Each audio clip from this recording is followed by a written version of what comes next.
आपका कारवां कहाँ तक पहुँचा है? देखिए, किसान आंदोलन भारत में बहुत ही सफल आंदोलन है और कीर्तिमान स्थापित किया है इस आंदोलन ने। ये दुनिया का सबसे बड़ा आंदोलन बन गया है। इस आंदोलन ने अहंकारी और तानाशाही लोगों के मिजाज खराब करके रखे हुए हैं और मुझे उम्मीद है कि बहुत जल्दी ये सरकार बिल वापस लेने वाली है। वो वक्त आ गया है। रास्ता क्या है वो? शांति का रास्ता है। संविधान के दायरे में अधिकार है हमें विरोध करने का, अपनी बात कहने का। हम लोग शांतिप्रिय तरीके से करने का प्रयास कर रहे हैं। सरकार ने कई बार उकसाया कि हम लोग तलवारें चलाएं, हम लोग हिंसा करें, लेकिन हम लोग बार बार कहते रहे कि हम लोग अहिंसा के अनुयायी हैं, हिंसा बिल्कुल नहीं करेंगे और शांतिप्रिय तरीके से ही अपनी बात रखेंगे और हमें अब सफलता मिल रही है, ऐसा हमें लग रहा है। लेकिन हरियाणा में तो स्थिति खराब हो जाती है। देखिए, मैंने पहले भी कहा था और आज भी कह रहा हूँ, सरकार अगर बिल वापस लेती है तो इनका सम्मान बच जाएगा और अगर ये बिल वापस नहीं लेती है तो ये सरकार से चले जाएंगे, लोगों के दिलो दिमाग से चले जाएंगे। हमेशा हमेशा के लिए बीजेपी पार्टी दफन हो जाएगी धरती में। ये मैंने आज नहीं, आज के 6 महीने पहले कहा। तो आप कोई वोट का विरोध थोड़ा ही कर रहे हो बनते जी?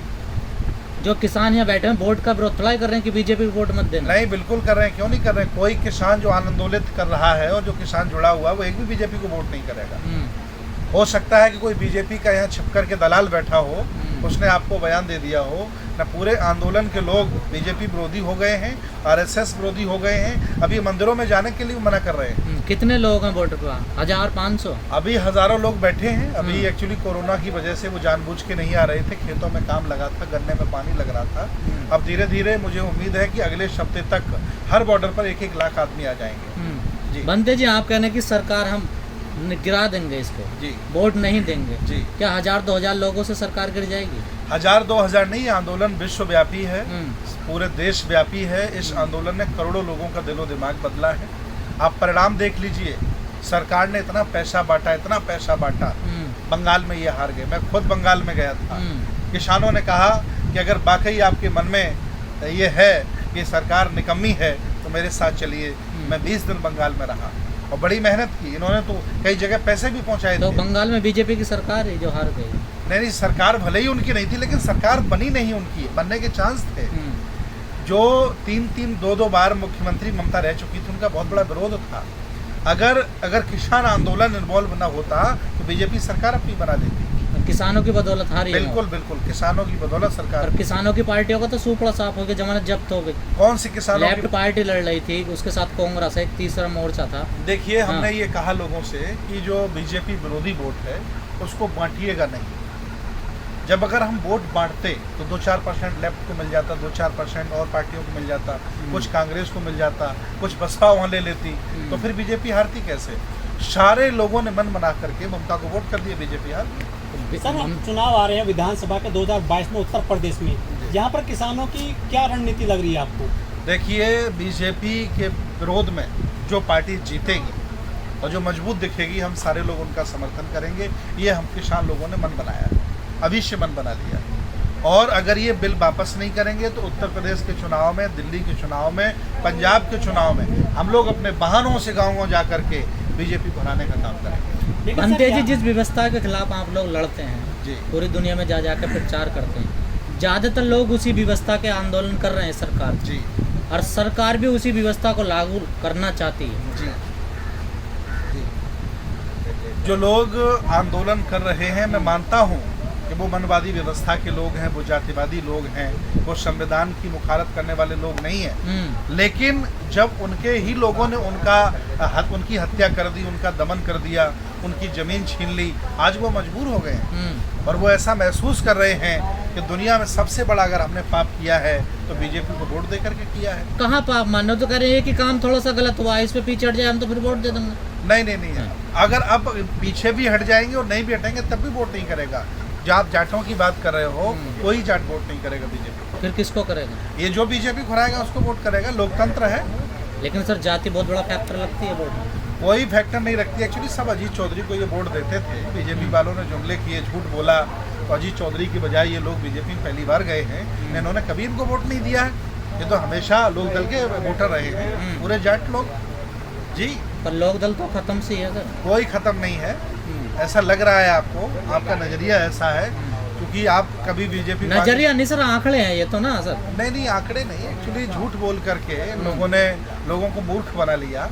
काठ की हांडी बार बार नहीं चढ़ सकती है ना, एक बार चढ़ गई, 2 बार चढ़ गई, अब बार बार नहीं चढ़ेगी सर। 3 बार चढ़ गया, यूपी में भी चढ़ी है ना एक बार, नहीं 2017 में। वो ठीक है, वो समीकरण खराब हो गया, इन्होंने बेईमानी कर ली, लेकिन अब लोग समझ गए, जागरूक हो गए, देश को बचाना है, संविधान को बचाना है, और सब लोग साथ होकर के लड़ेंगे और इनको हराएंगे। सर आप कह रहे हैं लोग जागरूक हो गए जी। एक तरफ संविधान हो और एक तरफ हो धर्म धार्मिक, कौन से को अपनाएंगे लोग? देखिए, भले ही उनकी आस्था किसी धर्म या मंदिर में बनी रहे, लेकिन ये लोग जान गए हैं, इनको हमने समझा दिया है कि भले ही ये देश में आप किसी देवी देवता की पूजा करते हैं, मंदिर मठ में जाते हैं, लेकिन ये देश संविधान से चलता है। इनको रोज भाषण दे देकर हमने समझाया है, इनको बताया राष्ट्रपति के पीछे सत्यमेव जयते लिखा है, ये भी भारतीय संविधान में बाबा साहब ने डाला।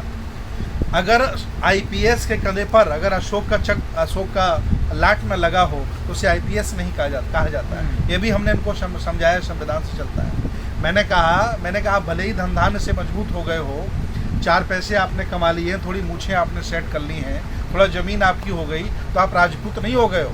आज भी हमने कहा कोई राजपूत आपको राजपूत नहीं मानता है, ये देश जातिवादी देश है, आपको वो लोग शूद्र मानते हैं। और मैंने कहा अगर ज़्यादा आपको घमंड है तो आप अपनी बिटिया का, आप अपने बेटे का हमें जन्मपत्री दिखाइए। एक जाट साहब थे, वो बड़े ताव में जन्मपत्री लेके आए, और जन्मपत्री में लिखा था गढ़ राक्षस बड़ शूद्र। मैंने कहा समझ में आ गया, गढ़ राक्षस और बड़ शूद्र लिखा जन्मपत्री में। अब हमने कहा त्रिपाठी जी आपका कोई दोस्त हो, मिलने जुलने वाला हो, जाट साहब से कहा, तो उन्होंने अपने बेटे के दोस्त त्रिपाठी का जन्मपत्री मंगाया, उसमें गढ़ देवता और बड़ ब्राह्मण लिखा था। तब इन्हें समझ में आया कि बड़ा लंबा चाल है, ये समझाना पड़ता है। ये थोड़ा एक्चुअली मट्ठा पी करके इनकी जो नशे हैं मोटी हो गई हैं, इनके आसानी से बैठता नहीं है जाटों के। इनको समझाया हमने, गढ़ राक्षस बड़ शूद्र लिखा है, बताओ ठाकुर साहब, तो उनके समझ में आ गया कि हाँ असली बारिश में हूँ भारत। लेकिन जो हजारों साल का जो मानसिकता है इन लोगों की, जी, आप कैसे 2-4 महीने में उसको चेंज कर देंगे? 2-4 महीने में नहीं, 7 महीने हो गए हैं, और अभी 3 महीने का हमें वेट है। 12 मतलब महीने की बात हुई थी, 1 साल में इनकी मनोदशा भी बदल देंगे, इनकी राजनीतिक सोच, इनकी धार्मिक सोच, इनकी आर्थिक सोच, इनकी धार्मिक सारी सोचें इनकी बदल जाएंगी, और वो बदलने का काम चल रहा है। ये तो अभी भी हवन करते हैं, सब बुद्धि दिया जाए मोदी जी की। कोई नहीं, वो धार्मिक परंपरा के साथ हवन करते हैं। एक्चुअली हवन का हम इसलिए विरोध करते हैं कि जब देश भारत के लोगों को खाने लायक चीज़ें नहीं मिल रही हैं, घी इतना महंगा है, फल इतने महंगे, ये खाने लायक चीज़ है। बुद्ध ने आज के 2500 वर्ष पहले बताया कि जो चीज़ खाने योग्य है उनको जलाते नहीं है। ये इसलिए जलाते हैं ताकि यहाँ का गरीब आदमी, असहाय कमजोर आदमी खा करके बलवान ना हो जाए। लेकिन सर ये तो कहते हैं कि हवन करने से जो पर्यावरण की शुद्धि हो जाती है। नहीं, पर्यावरण खराब होता है, बेवकूफ लोग हैं। विज्ञान ने प्रूफ करके दिखाया है कि हवन करने से पर्यावरण विशुद्ध होता है, धुआं निकलता है, जो मक्खी मच्छर होते हैं वो सब मर जाते हैं। हाँ, मक्खी मच्छर बड़े हो गए हवन जब से इन्होंने शुरू कर दिया तब से। एक्चुअली ये तो देखिए मानसिक पागल लोग हैं। मैं कोरोना काल में दवाएं बांट रहा था, जगह जगह जा करके किटें बांट रहा था लोगों को, और ये हवन कर करके उसका धुआं सुंघा रहे थे। तो इनकी मानसिकता गंदी है, ये लोग उसी व्यवस्था में रखना चाहते हैं लोगों को। ये इतने ज्यादा मानसिकता खराब इनकी है, इन्होंने तो कई जगह कोरोना देवी बना दी।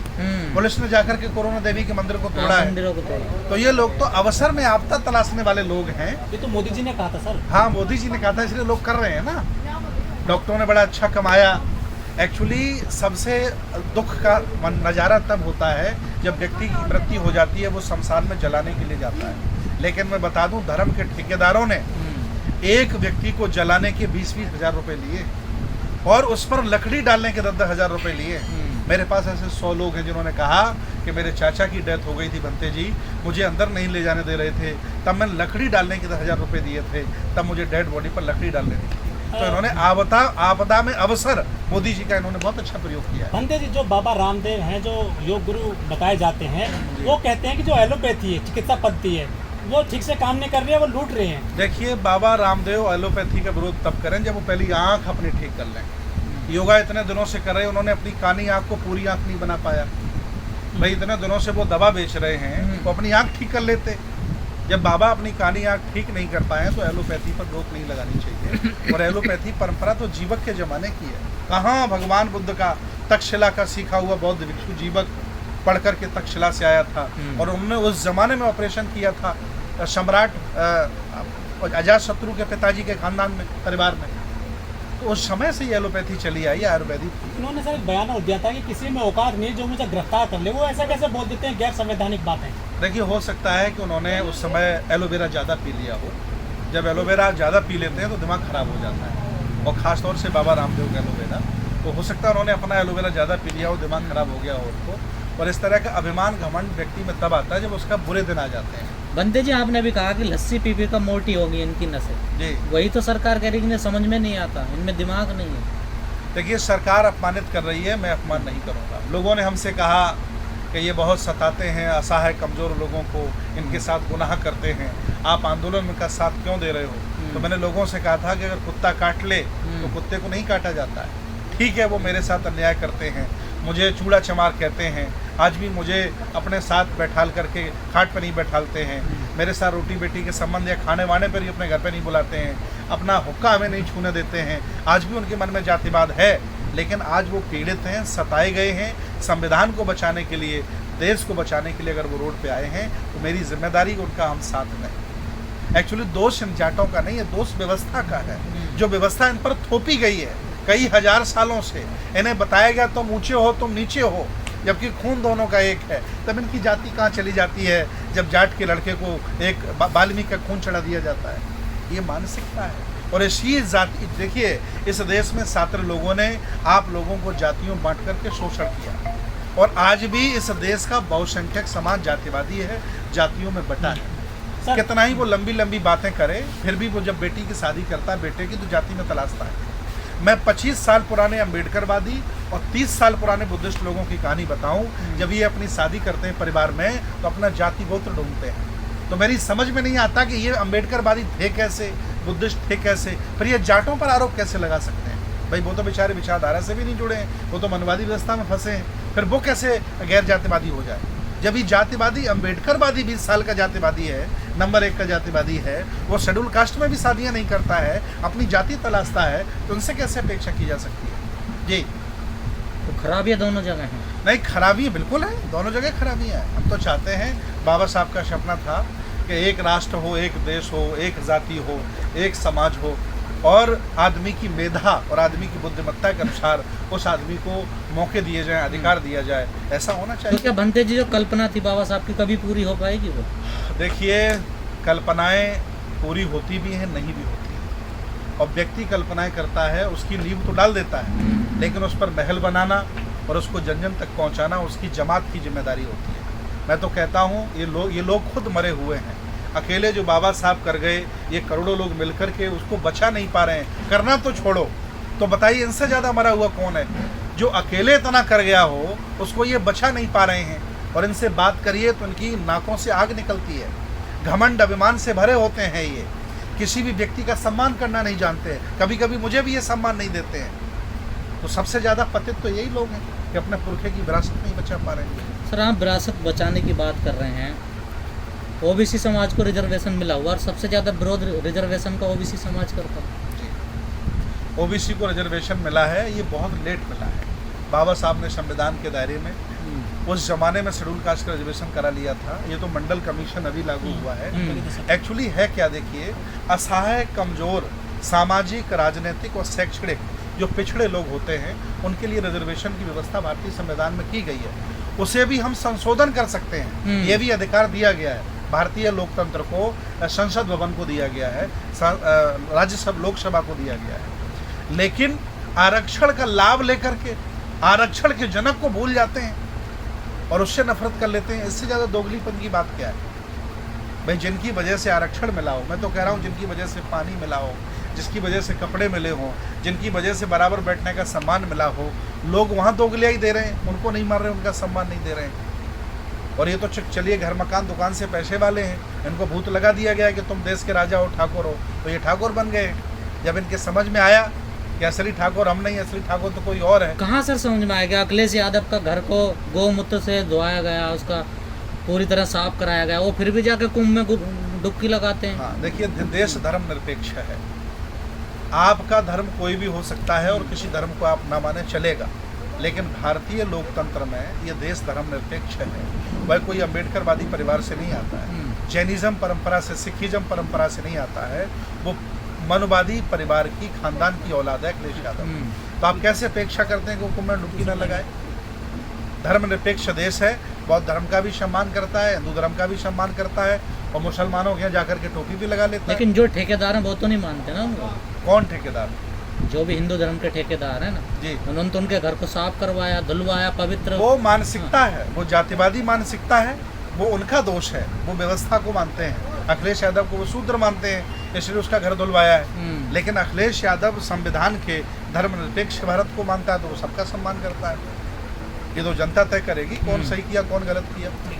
बनते जैसे आपने कहा कि हमसे लोग कहते हैं कि आप क्यों जा रहे हो आंदोलन में, जी, आखिर क्यों आना पड़ा आपको, क्या वजह? ये कोई पहला आंदोलन नहीं है मेरा। मैं आपको बता दूं, मैं समझ नहीं पाया था।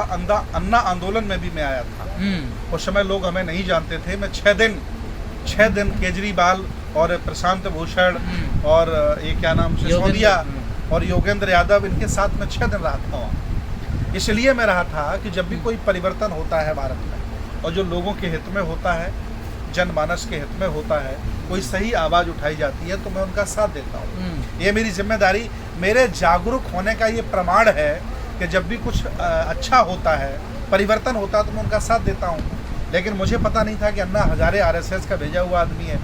वह भाजपा वाले ही खुद करा रहे हैं आंदोलन। ये तो आज समझ में आया, जब वह गहरी नींद में सो गया। आज कितनी साल हो गई, जगह नहीं अभी तक अन्ना, ये आज मेरे समझ में आया। तो यहाँ भी तो ज़्यादातर बीजेपी वाले लोग हैं जिन्होंने बीजेपी को वोट दिया। देखिए, बीजेपी को वोट दिया, ये अपराध महसूस करते रहे। टिकैत जी ने कहा कि मेरे दुनिया की सबसे बड़ी गलती है कि मैंने चौधरी साहब के अलावा इनको वोट दे दिया। आज उसी का खामियाजा हम उठा रहे हैं। इन्होंने स्वीकार किया, इसलिए मैं साथ इनका दे रहा हूँ। और अगर ये भी फिर बीजेपी वोट दे देंगे, तब भी मैं क्या कर लूँगा। ये मेरा स्वभाव है कि लोगों का साथ देना, संविधान को बचाना, लोकतंत्र को बचाना, और कोई किसी के साथ अन्याय हो रहा हो उसका साथ देना, ये मेरी ज़िंदगी है, ये मेरा स्वभाव है, ये मेरे जागरूक होने का प्रमाण है। ठीक है। लेकिन जब संविधान की प्रतियां जलाई गई थी संसद मार्ग पर, तब तो लोग नहीं आए थे संविधान को बचाने। देखिए, संविधान की प्रतियां जलाई जिस व्यक्ति ने, अगर उसे कानून सजा न देता तो आप कहने के हकदार होते कि कोई रोड पे नहीं आया। ऐसा नहीं है कि देश संविधान से चलता है। और जितने भी चपरासी से BDC से लेकर के जिला पंचायत सदस्य, प्रधान, MLA, MP, राज्यसभा, MLC, सारे संवैधानिक प्रक्रिया से होते हैं। चपरासी से लेकर के IAS सारे संवैधानिक प्रक्रिया से होते हैं।